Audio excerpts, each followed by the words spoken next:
What is up, guys? It is the Bluebloods here, back with another conference championship preview, and we're moving to Indianapolis with the Big Ten championship on the line this weekend, 7 p.m. Central Time, live on Fox, as we have the number 2 Michigan Wolverines facing the number 13 Iowa Hawkeyes this weekend.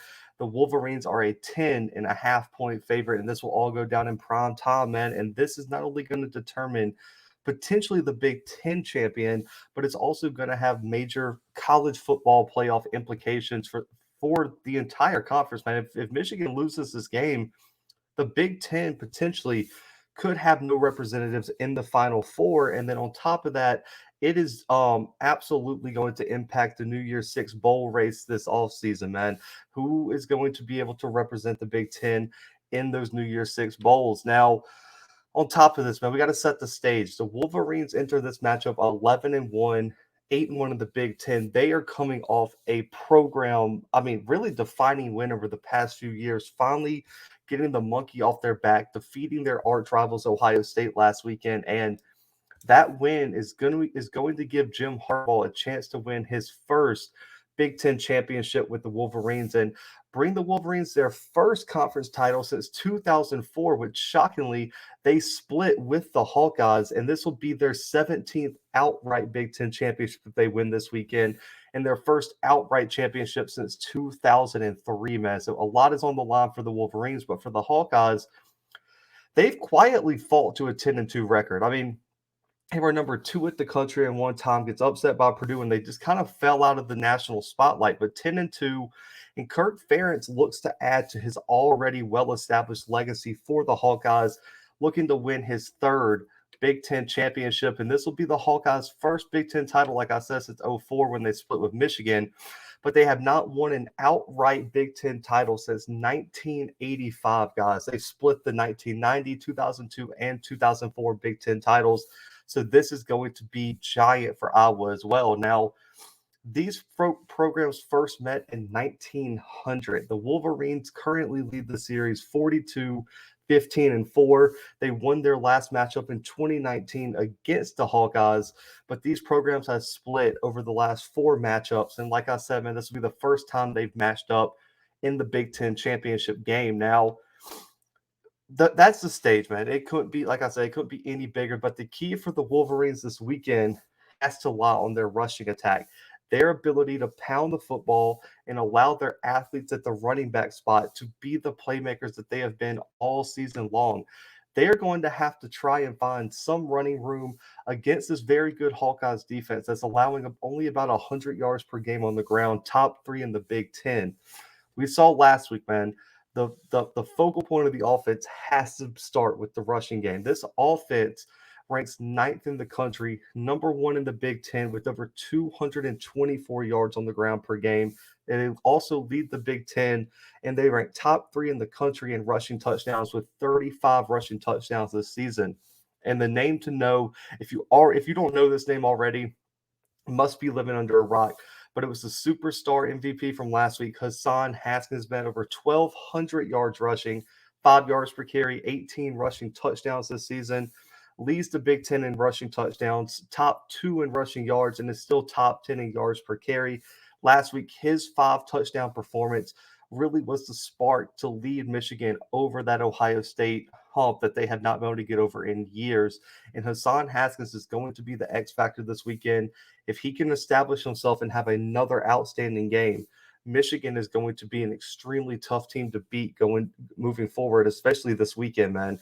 And then also Blake Corum is a name that you have to recognize. 865 rushing yards, over 6.5 yards per carry. Also 10 rushing touchdowns for Corum.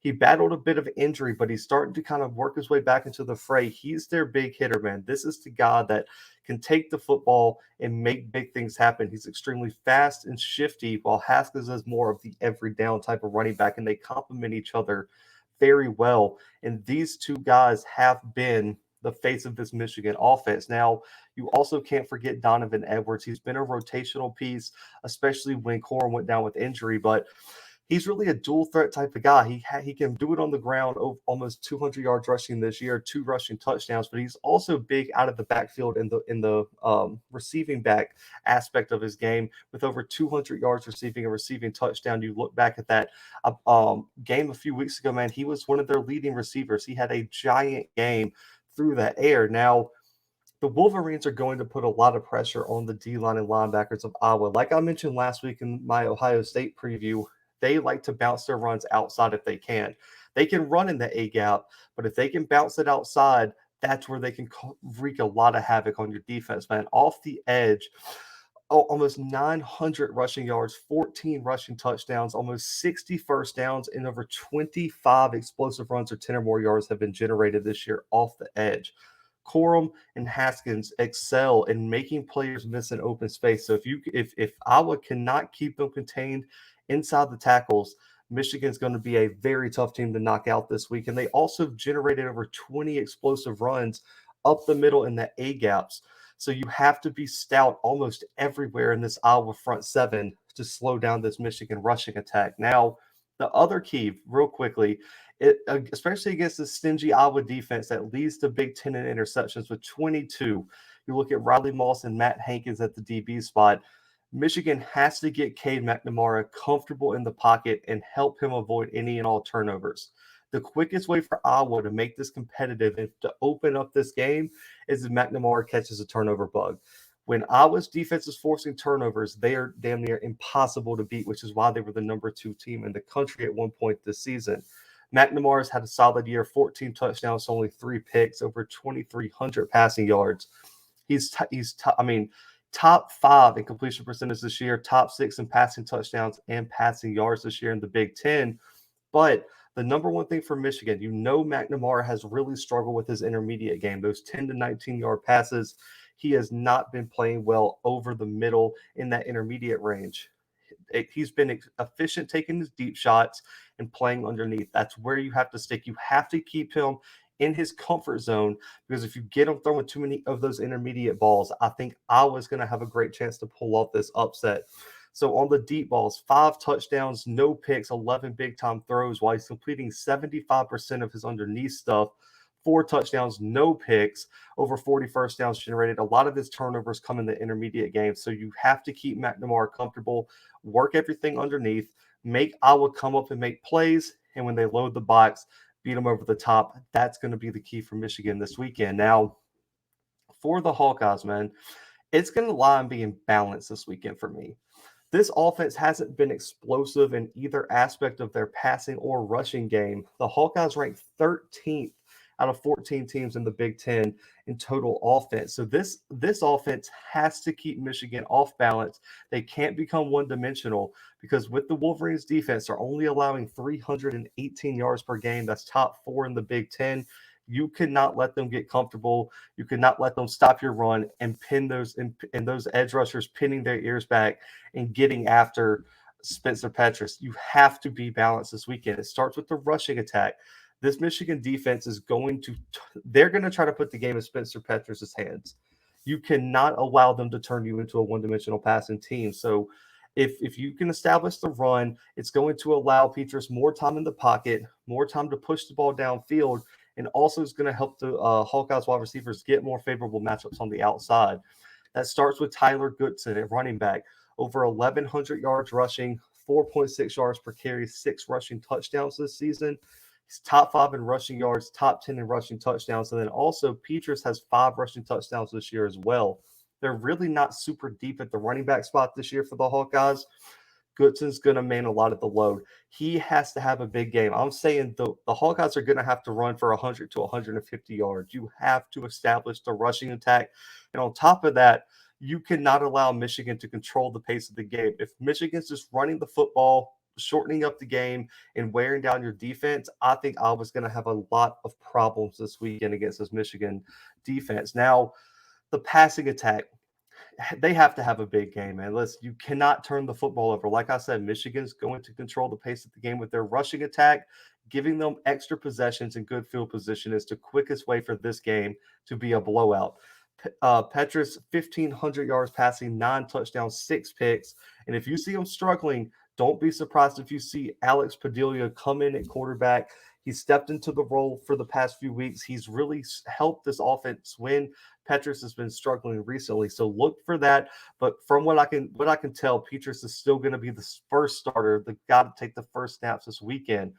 But he's going to have to play big, man. Sam Laporta and Nico Virginie have to have big games as well.